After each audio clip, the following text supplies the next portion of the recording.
Yeah. Do you want me just to do like testing, or um, I think Daryl's saying that we're okay. So he obviously forgot to feed the hamsters. I don't know if he got some fresh hamsters working away.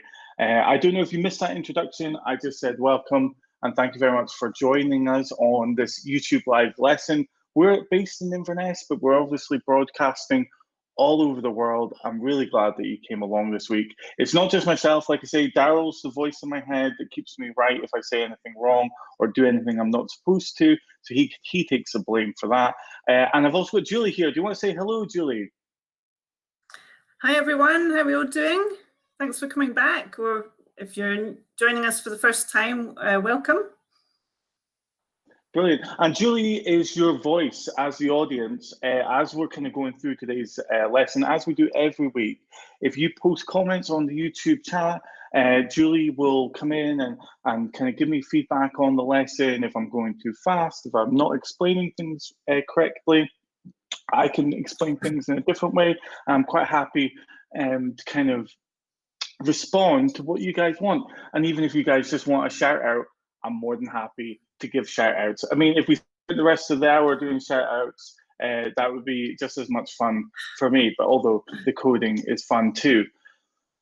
One thing I want to say about today's lesson is going to be slightly different because for the first 2 weeks, we've done a lot of stuff. We covered a massive amount of different areas in the code blocks. If you're new to Scratch, we've actually gone through a large part of the curriculum already in those 2 weeks.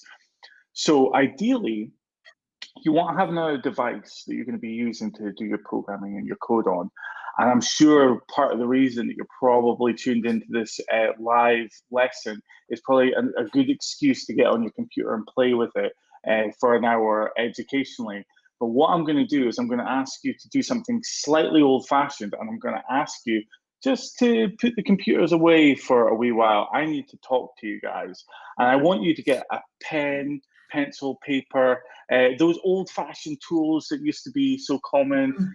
Certainly in my day when we were at school, there was no electronic devices. Saying things like that just makes me feel old. So if you can, just take a moment, get some paper and some pencils. I'm going to call on you to do a paper-based task. We will get to some coding further into the lesson, and I'll give you plenty of notice to get your device back out so that you can do the programming bit of it as well. But before we get started on today's lesson, last week we talked about Moonhack 2020. Julie talked to you a little bit about it, and Julie, do you want to give us an update on what was happening? Okay, yes, so Moonhack is finished now, but the results are in. So over 34,000 kids took part in Moonhack this year, which is amazing. It's up 10,000 on the number they had last year. So well done if you took part. Awesome achievement. So I think 70 countries took part this year. So all over the world. So Brazil, Canada, America, Australia, New Zealand, Italy, India, I think Malawi took part, so South Africa. So it was a really amazing event. So well done, and Moonhack will be back. It's another event, so it'll be back this time next year. So looking for it then, and take part next year, and hopefully we'll beat the total for this year. No, that would be great. I mean, if we got 34,000 kids on our YouTube channel, I'd be delighted. So that's a great great result to get people engaged. And the lessons were really good. I had a real look at them. They might have been a little bit advanced if this was your kind of first time coming to Scratch. Probably being with us a couple more weeks, I think we could have got you through some of those projects. But if you did have a go, well done, congratulations. And we will bring you other events that are happening with coding as we progress through the weeks.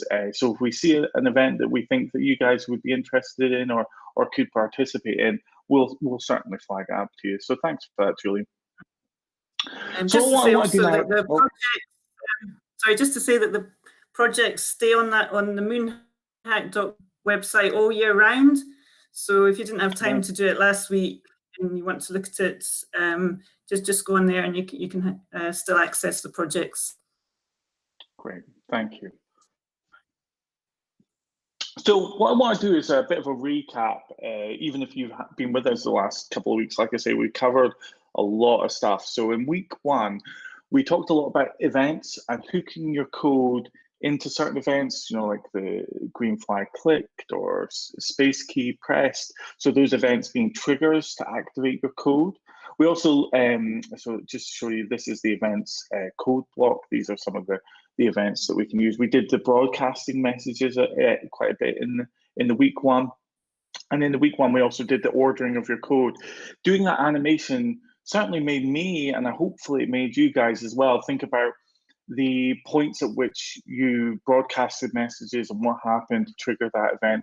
So that first week, it might not have felt like we did a lot, but there was a lot in there that was good programming. And we also did costumes. This is Jerry. I like to call him Jerry. You may have he's Dinosaur 4 in the Scratch, but he's Jerry to me. You can choose the costumes, you can edit the costumes, you can even make up your own new costumes. So we touched on that as well, about costumes. And then in week 2, last week, it feels like a long time ago now, actually, week 2, but we concentrated a lot on position and movement. So you don't know where you're going until you know where you've been. So how do you work out position? How do we do different types of movement? And we actually touched on loops and sensing. I know we went a little bit over the time last week, and these are the areas, the loops and the conditions or the sensing areas. That's probably what I want to go back over again this week in a little bit more detail. The position, we did talk about this, and you can get this as a sprite that Julie helpfully pointed out last week as one of your backgrounds if you want a bit more practice. There's the Find Jerry's football game on our CodeInverness studio on Scratch if you want to practice your coordinates. I also mentioned the left-hand thing. I just put a picture up because I don't know if I explained it too well. The left-hand coordinate system, if you're a bit like me, and you sometimes forget which one's X and which one's Y, then your index finger pointing up would be the Y if you hold out your left hand, and the thumb would point in the direction of the X, and then Z, don't worry too much about Z, we'll get to Z maybe at some point. And then here underneath the stage, you're able to find out the direction and position of your sprite character. Now, no surprises, this week is all going to be about loops. And I don't know about you guys, but when I think about loops, there's only one kind of loop that I think about, and it's Fruit Loops. I'm hoping that you're all really, thanks for that. A little bit of a laugh there, Julie. I'm hoping that out there in YouTube land, that's, we've got kids all over the country, all over the world having a really good laugh at the moment. Maybe that's not the case. But rather than Fruit Loops, there is another kind of Fruit Loop. There's another kind of loop that exists. And when we talk about loops, we're talking about repeating a set of instructions however many times that we need to. And it's a little bit of an abstract thing to think about, but it's a really useful part of programming if we can not repeat what we're doing, but we can actually put that information into a program and we get the computer to execute that for us. So your task today is not going to be on the computer. It's going to be on that piece of paper that I mentioned earlier. And I want you guys to think of a task. Maybe something that you've done today, maybe something that you do on a regular basis. It can be anything that you like. You don't have to share it with us. You just write it down for yourself. I just want you to think of a task and write it down on your piece of paper. Shouldn't take you too long. What's the first thing that comes to your mind, Julie, when you think of a task that maybe something that you've done today? Well, looking at that bowl of cereal, that's, I suppose, yeah. I didn't have Fruit Loops, so I had Rice Krispies. But so the act of eating the cereal. Yeah, that's probably a little bit of a Darren Brown thing that I've done to you there, because hopefully everyone's got their task, but my task is to make breakfast, or more appropriately, eat my breakfast. And here, so I want you guys now to do the same thing. So I'm thinking, make breakfast, that's your task, or whatever your task that you've written down.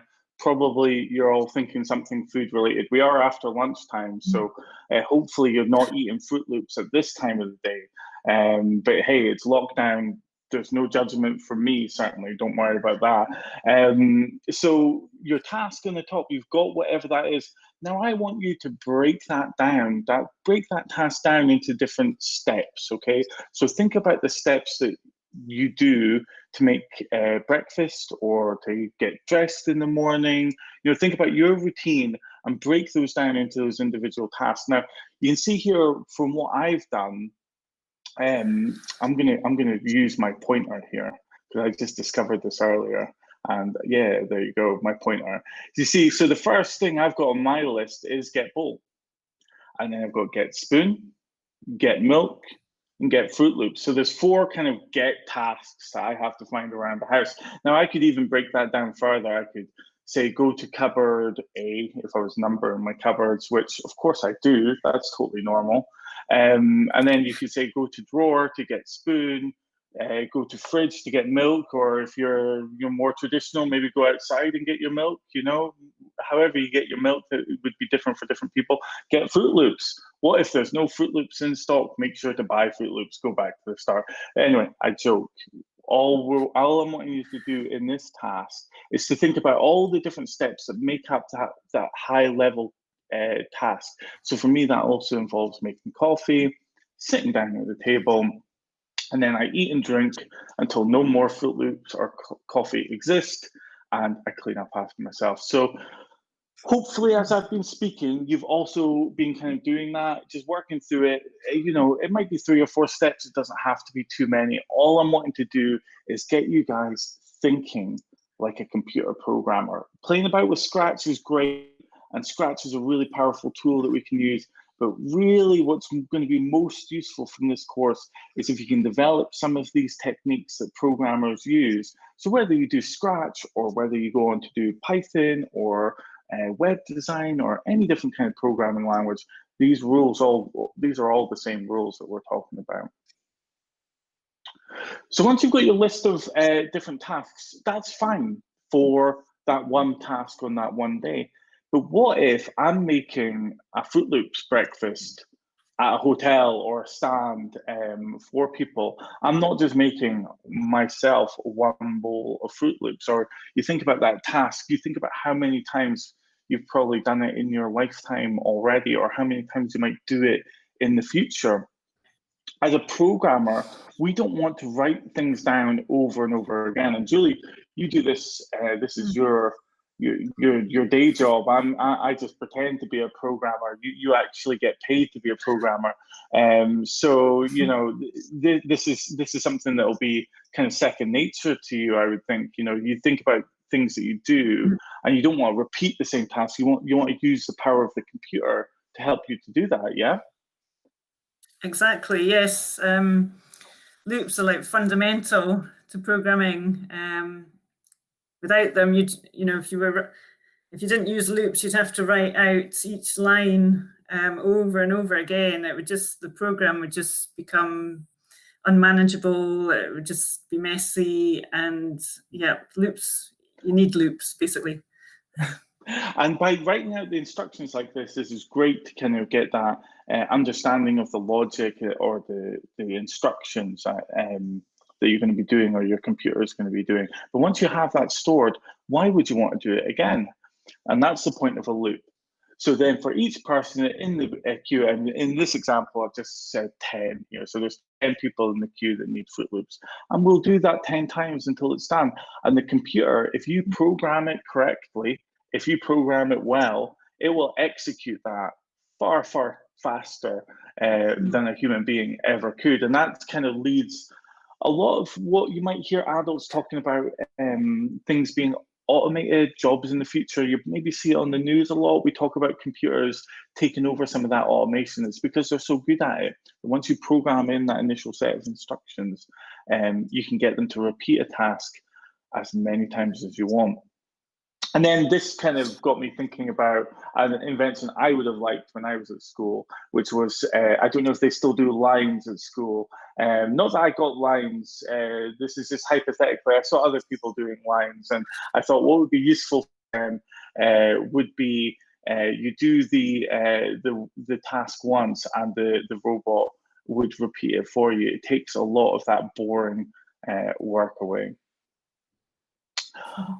On the subject of loops, before I move on to the task, I just wanted to flag up this Lightbot program, and Daryl's helpfully put a link in the description. This is, you can play it for free. It does have a paid element. I wouldn't necessarily recommend the paid part of it. The free levels are absolutely fine. But what it gets you to do is practice those loops. It's a game that we used to use in the UHI STEM Hub quite a lot when we were starting kids thinking about programming, because it gets you thinking about efficiency, how to make your code as efficient as possible. And Julie said that earlier, without loops, your code gets really messy. And then the Lightbot's a really good example. And it's a fun game as well, actually. I found myself playing it and trying to get to the high level. It's really good fun. So I'm just recommending that for you guys. Okay, I'm sure you're all getting pretty bored of me talking at you. So you can put your papers away. Well done for those who participated in that task. And obviously you're all thinking about loops now, but we're actually going to do some programming now. The way this works, just to remind everyone, is I'm going to show you some programming. I'm going to program it up on the screen. Then I want you guys to try it on your devices, and then tell us what's going on. Engage in the YouTube, we're on social media, all the links and everything's up, and tell us how you're getting on, ask questions, and then I'll go back and start the whole process again in the different tasks. Okay, are you ready? Have you got your computers back out? Did any of you put your computers away in the first place? That's what I would like to know. Probably if you're anything like the guys I used to teach at the UHI STEM Hub, you're all just basically hovering over your computers constantly, like coiled springs ready to program. It's hard to get them away from the computer sometimes, but now you can get the computer, and we are going to create a new project. So if you've got your device in front of you, you need to go to the scratch.mit.edu website. I'm sure you've all done it before. But just to remind those who haven't done it before, this is the website which we're going to do our programming. You may have downloaded the editor beforehand as well. Either way is great. And we're going to create a new project. I'm going to create a project, and what I am going to call it, if it comes up, it's not come up with anything yet.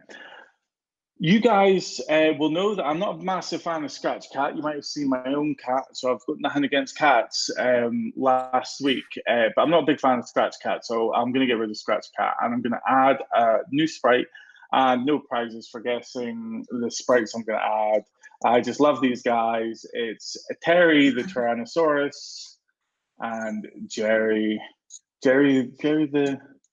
the green dinosaur. Why am I typing in Jerry? Because it has no idea. Why would it look for Jerry? It does not know who Jerry is, but that is Jerry. So I'm going to pick two sprites, two characters. The game that we're going to make this week is going to be a racing game, just to kind of reinforce that idea or the power of loops. So they're going to race from one side of the screen to the other side. So you get your two sprites, you pop them on the screen, and we're going to choose a backdrop. And because the weather has been so nice this week, they're going to be racing on the beach at Rio de Janeiro in Brazil. Yeah, you like that, Julie? Yeah, I love the beach backgrounds. Yeah. Yeah. That looks good. It looks lovely. Not too crowded. Yeah, socially distanced beach that, so that's absolutely what we need to see. I was at the Findhorn Beach at the weekend, but but that is a different story. So we need the 2 characters, and we need a backdrop where they're going to race. Like I say, I'm just giving you that tip that they are going to be racing, so that you pick kind of 2 sprites that are similar, probably in size, and you position them, -156 on the X is about right. You don't want them to be touching the side of the screen when they start, but I'll explain more about that later. Now I've shown, it's your turn to do. And you can vote if you guys want some elevator music while we've got this screen up. This is what you do on the Saturdays. You have some kind of little background music, don't you? But I'm not a big fan of the elevator music, I have to admit.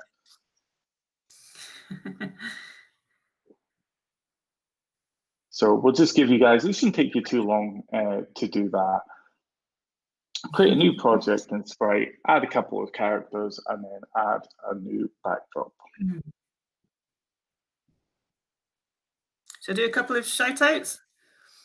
Oh, fantastic. If we've got some shout outs, yeah, I'd love that. Just a few. So we've got Fraser from Rosebank Primary. So hi, Fraser. Thanks again. We've got Thomas from Coder Primary. We've also got David, I think, from Coder Primary. And David's joined us every week. So big hello to you. And Rachel also from Coder Primary. So, and I know there's a lot of people joining us, but that aren't using the comments. So just hello to everyone. No, that's great. I mean, if you guys want to talk to us, that's absolutely fantastic. And it helps us to know if you're struggling with anything. But if you're happy enough to watch, we're delighted to have you as well. So that's probably plenty of time for creating your new project. I'm going to flip back, and the task that we're going to do is we're going to program one of the sprites to run on button clicks, and we're going to program the other sprite to run on loops. So I'm going to show you what that looks like. Jerry is going to be on button clicks, and so I'm going to, he's not Dinosaur 4, he's Jerry. So Jerry, I've got him selected here in the sprite area. I'm going to move into the code area here, and I'm going to program Jerry. And I'm going to use an event, and I'm going to program Jerry that when the right arrow key is pressed, I want him to move 10 steps. Let's just click that, see that works. See, yeah, I'm pressing the right arrow, and you can see Jerry moving across the screen. That's absolutely fine. And Terry, not dinosaur number 2, Terry is going to move on loops. I'm going to give Terry a loop rather than a key press. So when I start the game or click the green flag, don't know why that's got small again. So when the green flag is clicked, I want to create a loop. So think about this. I'm going to use the same movement as I used for Jerry, the move 10 steps. But what kind of a loop? Feel free to shout at the screen, shout at your teacher if you're in a primary school, or shout at your parent or guardian if they're in earshot. What kind of a loop do you think would be good for Terry to use? You've got a few different options here. We've got the repeat 10, we've got the forever, we've got these if loops that we're going to talk about a little bit more. So let's do the repeat 10 to start with. Let's just practice with this. Repeat 10, move 10 steps, and let's have a look at this. Okay, so we've got the start of a race kind of going here, and Jerry for some reason isn't moving. Oh, he is moving. I was just pressing the space key rather than the right arrow key. So yeah, we've got them here, and they're getting to the end of the screen. So you can see the difference there. I'm going to have to pull Terry by the tail and Jerry by the tail, pull them back out here. So you can see the difference there. By Jerry, he's moving when I press the key, and Terry's moving when I press the green flag automatically, and you can see the difference. You can tell who's going to win this race. Even just programming it to move that 10 steps already 10 steps 10 times is a bit of a advantage. What we need to do, though, rather than dragging the characters back all the time to kind of test that, what I want you guys to do is to reset their position. So this is kind of building on what we were doing last week about the position of the sprites. So I'll do Jerry first. So Jerry starts about here, I think, which is position X -158, Y 92. So I want to say when the green flag is clicked, I want to reset Jerry's position to that position. And what's clever about Scratch is you'll notice that actually, because I've got Jerry selected in that position, that is the code block that it gives you in the left-hand side. It actually gives you that position to match the position of the sprite that you've got selected. That's just a little tip. That's a useful time saver. But if that's not giving you the position of the sprite where you want it to be, then always just click inside the white area and you'll be able to update it. So you'll see here that Jerry goes back, press the green flag, he goes back, and then Terry's just racing off into the distance, and every time Jerry gets pulled back to the start. Let's do the same now with Terry. If we pull Terry back to the start, so we don't want to have an unfair advantage. So we've got Terry selected now. He's back at the start of the race. Inside the green flag, well, not inside the green flag, but in between the green flag and the repeat loop, I'm going to add this go to X -155, Y -88. I'll just double check. Yes, you can see that that is his position as it is on the screen at the moment. So every time I click the flag, both Jerry and Terry will go back to their starting positions, but then Terry will move on the repeat loop and Jerry will move on key presses. So you see there, they both go back to the start. Okay, so I think that's enough coding. I'm going to flip back here to the task just so that you guys can see what it is that I want you to do. One sprite moves on a button press, the other sprite moves using loops, but they both reset their position. That might take you a couple of minutes. There's a couple of things to think through there. So I'll just give you some time. Is there anything coming through while we're waiting for people? Julie, on the YouTube chat, are people saying anything interesting? Not at the moment. I think they're too busy coding, but too busy coding, yeah.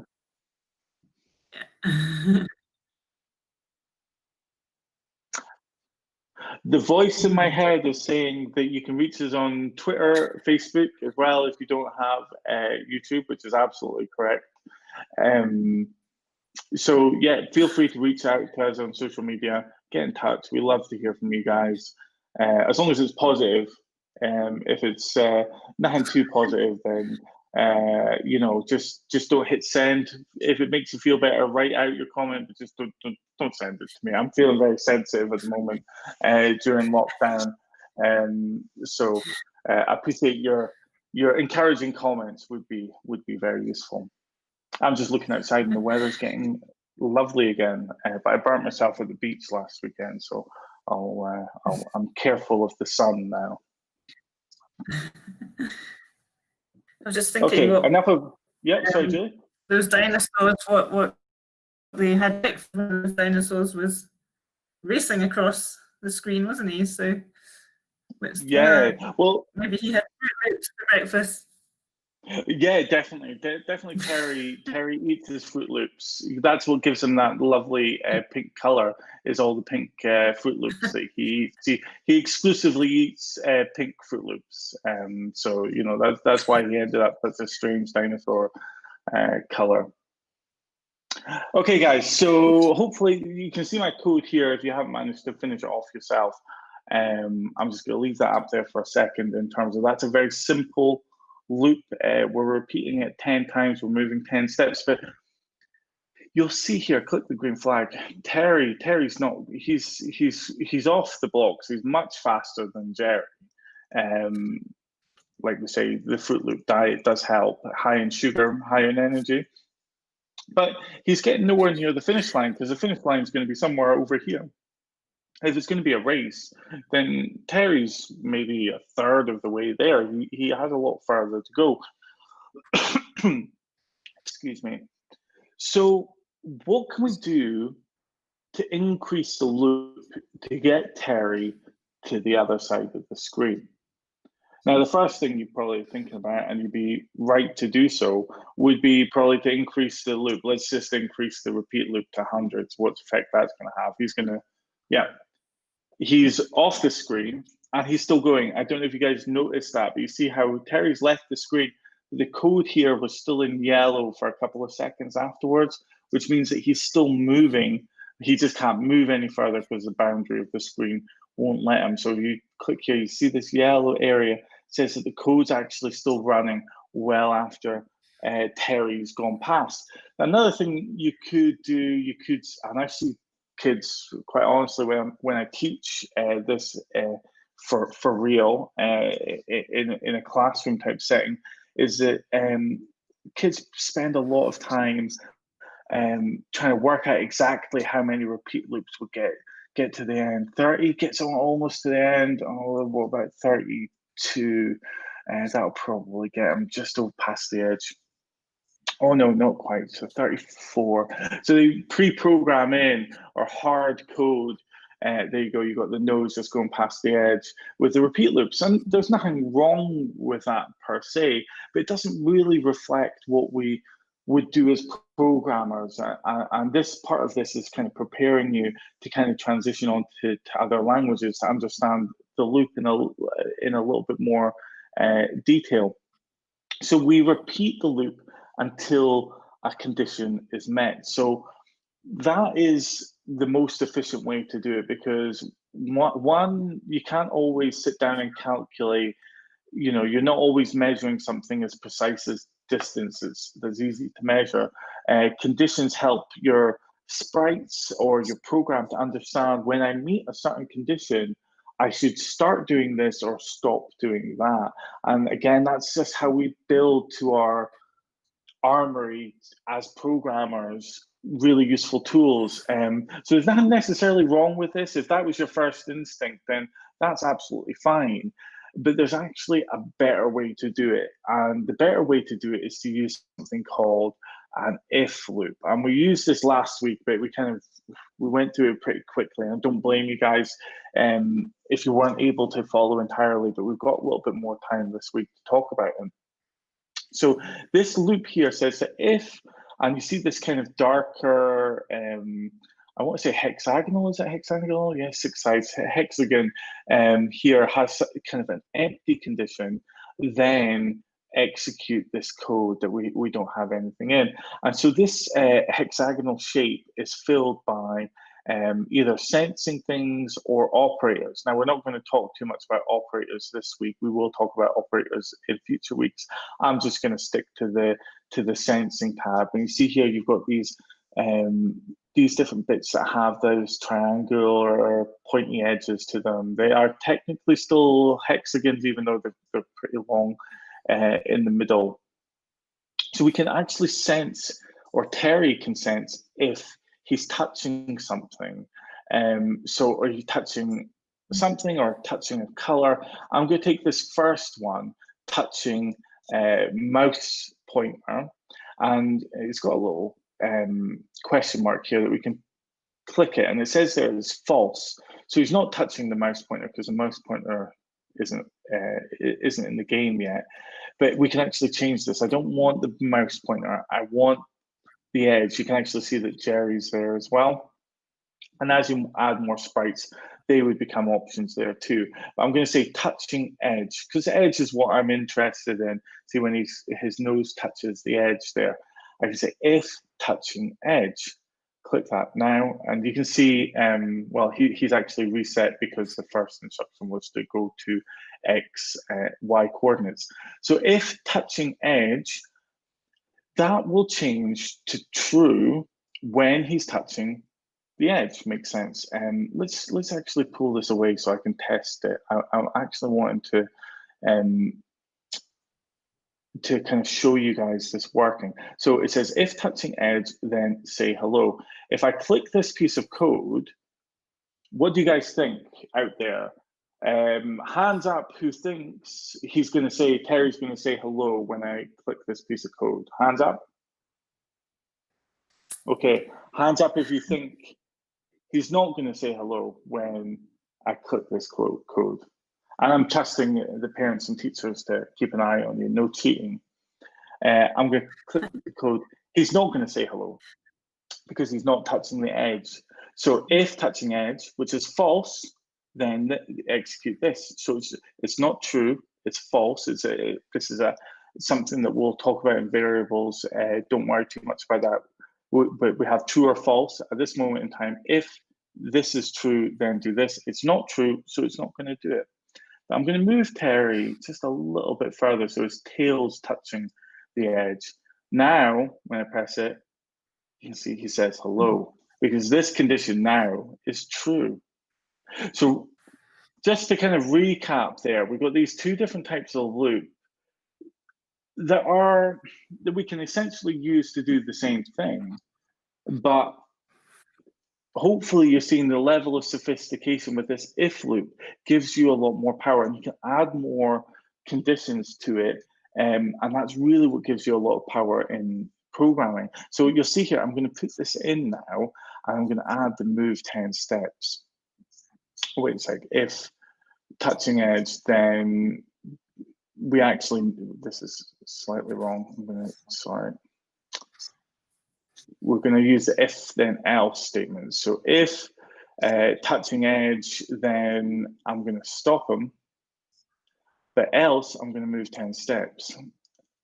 So you see there, I've just added this if else loop, which has two kind of branches that it can move along. So if Terry is touching the edge, then stop, the race is over. But if he's not touching the edge, so else, he's going to move forward. So I'm just going to move him off the edge here. So when I click this green flag, I would expect Terry to move 10 steps. I click it, and he does move 10 steps. I don't know if you guys noticed that, but he does move 10 steps very quickly. But then he stops because we need to add a loop. So hopefully you guys figured out that was a deliberate mistake. They don't often happen, but this one was a deliberate mistake. I'm just going to get rid of this hello and repeat.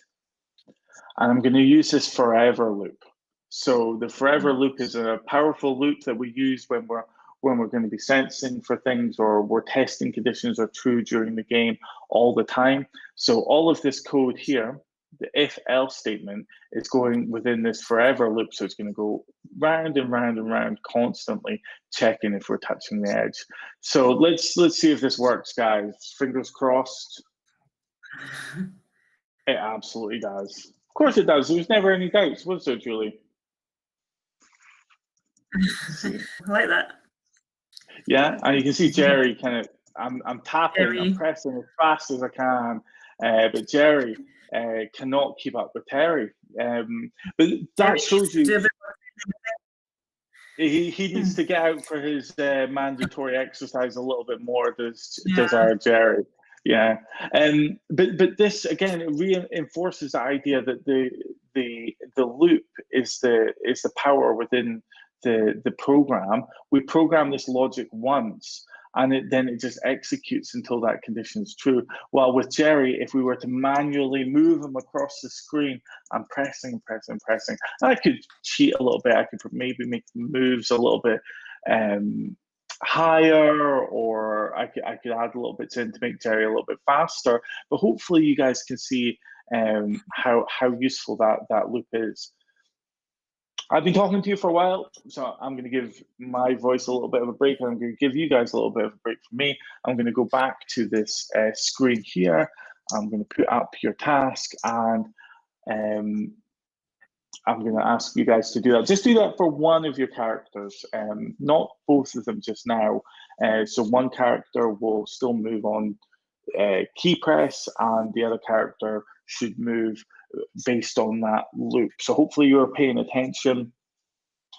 and you can program that yourself. I'll give you a couple of minutes because you might need to experiment with that. There was a lot of information in there about if or else kind of logic. And I'm throwing a lot of words out there, haven't I, Julie? I mean, I'm kind of making a mental note as I go through. I think I've touched on functions, logics, true, false booleans, a lot of language there. Yeah. It's important that people are aware of the language, and I apologize if I'm using words that you maybe don't understand yet. It will come with time, but maybe one lesson we can do like a little bit of a jargon vocabulary programming lesson with a quiz. Oh, a quiz on vocabulary of programming. That sounds like great fun, doesn't it? Yeah, that sounds good. Yeah. Yeah, it's lots of terminology and yeah, soon just the more you do it, the more you get used to it, and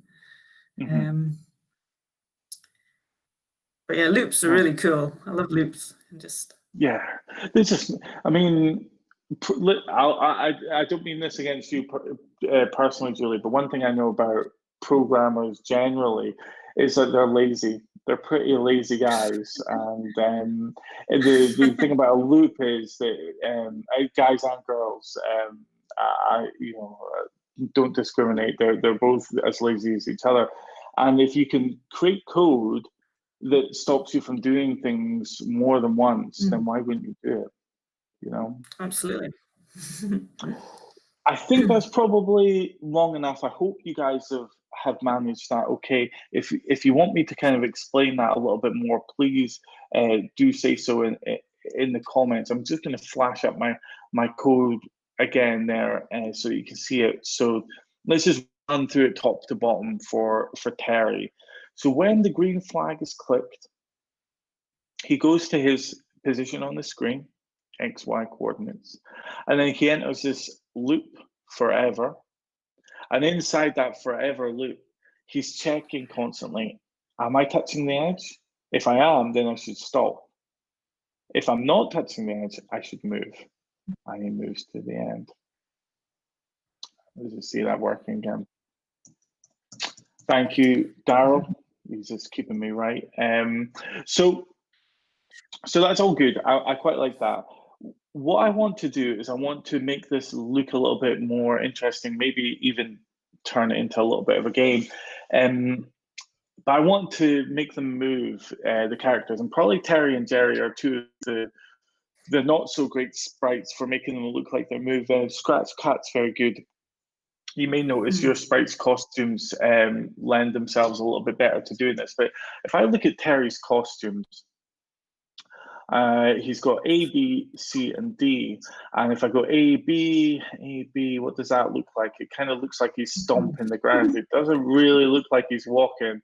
And then like I've got B, C, he's kind of shaking his head. And then you've got C, D, where he's kind of, sneezing or jumping. It's kind of hard to think. So what you guys might need to do is experiment a little bit with your costume. So I'm going to the purple blocks area, and I'm just going to go next costume, and that's going to cycle through the costumes.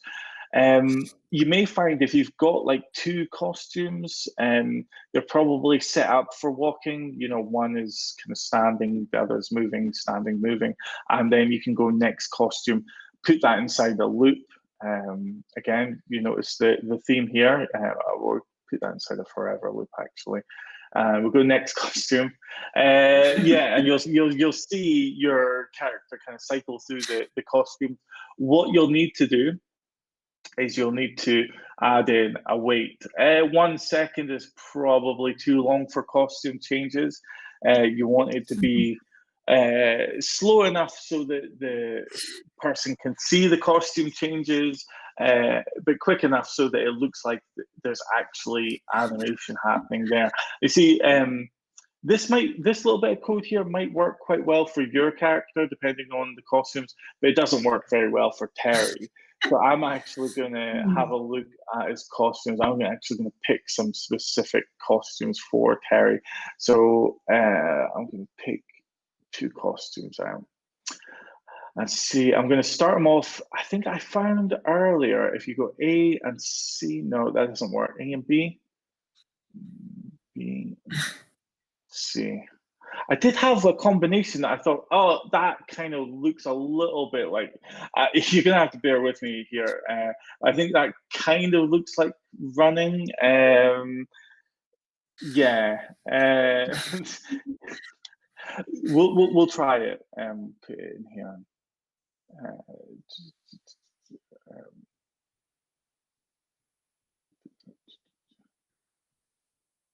Hit the flag. I don't know, Julie. Does that look like running? Well, don't be too harsh. I mean, that's kind of how I run sometimes. I think. No, that doesn't. I'll good. Yeah, so that's a good tip. I think that's pretty good. I'm just gonna put in another delay here so that it looks a little bit smoother. Yeah, that looks. Oh, yeah. It's it was going. Trotting, wasn't he? Yeah, Daryl came in with a good suggestion there because there was a delay between switching, but then there was no delay when it went back onto the earlier costume. So I needed kind of 4 lines of code there. Possibly you only need 2, the weight and the next costume, depending on your sprite. But I think what would be really good, guys, I'm going to switch back here. If you are able to give you guys your characters' costumes to make it look like they're moving across the screen. That's your challenge. I've given you a couple of ways to do it, but you guys can try and find the best way for your characters.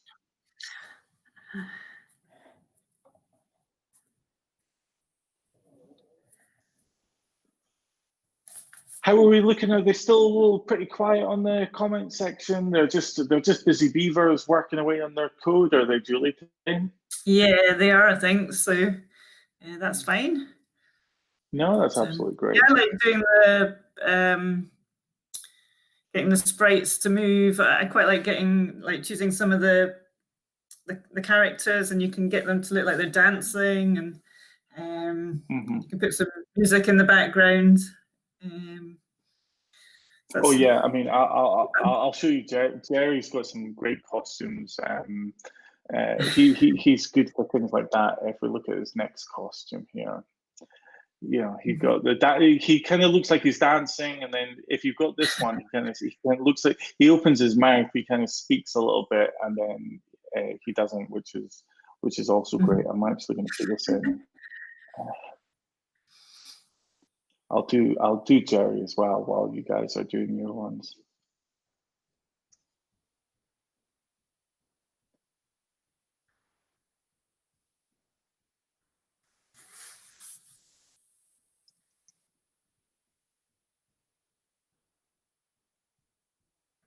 I suppose you could add a sound when he gets to the finish line. I don't know. Yeah, well, you're anticipating my last task, Julie, which is great. I actually think we can get him. This is what I love. This one here, the B and the C of Jerry, because it kind of looks like he's talking. You could easily make that into kind of like a talking animation, but like you say, there's other ones where they can look like they're dancing as well. Like you say, add a bit of music, and you got a dancing dinosaur. What's not to love,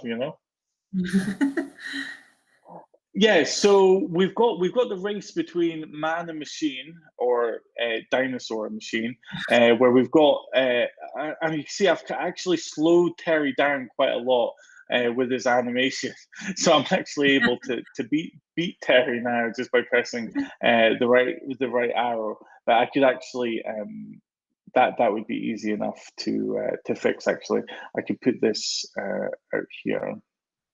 And put this and create a second event where it's clicked. So they both run when it's clicked, but they run separately. And there you go. He's beating them again. No problem at all. Oh, Fraser says the sprites he's using only have one costume.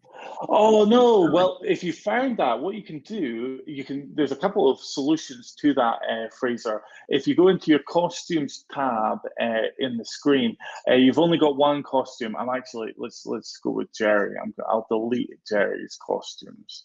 It's easy enough to add in, you'll see. So if you've got a sprite that only has one costume, like I said, some are better than others with this type of animation. You can actually go down the bottom here, it says choose a costume.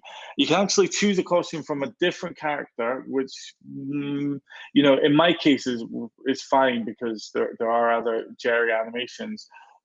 Or you can actually create your own one. Now that you could, that's a little bit difficult, a little bit more complicated if you want to create your own one. But the tip I would give you is duplicate the existing costume and then make a minor change to it. So you could see before, I'm not going to do too much because I just don't have time and I'm not that good at kind of pixel art either. But you see before, like Jerry had his mouth open just a little bit, you know, you could just create this is going to look terrible, but I'm just going to do it just so you could see the difference before. So the options there is probably would be to kind of choose a costume of a different or a closely matching one, because you can see this isn't going to be probably very good. I'm going to get A and A2, click that. You know, you can see I've just done it in a couple of seconds, but that's the problem, Fraser. If you're not happy with the kind of the sprite option, the costume options of the other sprites, or you don't want to make your own, you probably just have to choose a new sprite. But if you were doing that, the best thing to do would be to add the sprite in first. Don't just delete your sprite character from here, otherwise you'll lose all of your code. Add in the new sprite character that you want to use first, and then just copy your code across. And it's really easy to copy your code across from one sprite character to another. All you do is you just click and drag it over the sprite character till it highlights, and a copy should be given to the other sprite. Okay, so that way you don't lose the code that you've developed, but you might have to change the sprite. Okay, we're kind of down to the last 5 minutes, and I do want to add in a sound and a loop for the winner. So the first person to get to the edge, which is going to be Terry in this case, we want to say, when he gets to the end, we want to play a sound and we want to say, I'm the winner. So I'm actually going to add in a brand new, I'm going to have 3. This is probably not the best way of coding, but I'm not too worried about it just now. I'm going to have 3 when flag, green flag, click events, and on this one, I'm going to create a forever loop, and inside that, I'm going to check for a condition. And well, actually, this doesn't make sense because I can just add it in here. If he's touching the edge, play sound. It's got the pop sound by default, and I'm actually going to say, yay, I win. Yay, I win. For 2 seconds before I stop. So rather than using a whole new event and program, all I'm doing is expanding the code here that if Terry's touching the edge, play the sound, say, yeah, I win for 2 seconds, and then stop all of the scripts. So let's see how that works. And you guys might not have heard the pop sound. The sounds, we've touched on this before. The pop sound's a bit boring. You can choose a new sound. We'll go electric guitar, why not? I'll save this game so that you guys can see it on our and you can hopefully hear it on our CodeInverness studio. So that was the last thing. So we've done a lot with loops today. And that's really your last task there, is to add that winning condition when they're touching the edge. You see here that I can't change the name or do anything or save my program until I sign in. So I'm going to sign in the top corner. Thankfully, it saved it for me. Code Club Inverness, sign in. I'm just going to show you guys how to share your projects with us and maybe have a wee look at the studio, see what's there. I'm going to call this Terry and Jerry Week 3. Jerry Week 3, so you guys can play this game if you feel so inclined. How to use the project: just click the green flag and race with Terry. Use right arrow to move Jerry. I don't know if that's saved. For some reason, it's cut off the click green flag. And then it's always good to give credit. So I'm using all Scratch sprites. Always give, if you use sprites or anything from that somebody else has made, anyone else's assets, always try and give them credit. And always try and put the instructions in the top here, because it's not always obvious. Although you program it, it's not always obvious to the person who's visiting what to do. That's ready to be shared. So I am now going to add it to my studio, and I've got it here, CodeInverness Studio. I'm going to share OK.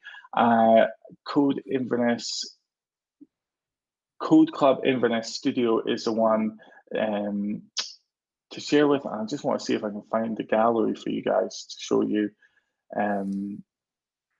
where it is. So this is our logo. The URL is definitely in previous videos, but I'm sure we can circulate that again. You see that we're starting to fill up. We've kind of got 14 projects. You know, we've got our Chase the Rooster game that we made last week. We've got Terry and Jerry. We've got a few projects that we've kind of I've gone through and given a little bit of feedback on some of them. It's always great to see your contribution. So that is your last task for today, is to finish your game and to share it with us. The last, so you see that you'll share your animation, is the last one. I just really wanted to summarize that this week we learned about loops, we learned about automation, and we learned about Fruit Loops. Your extension task, if you want, is to create a 2-player race.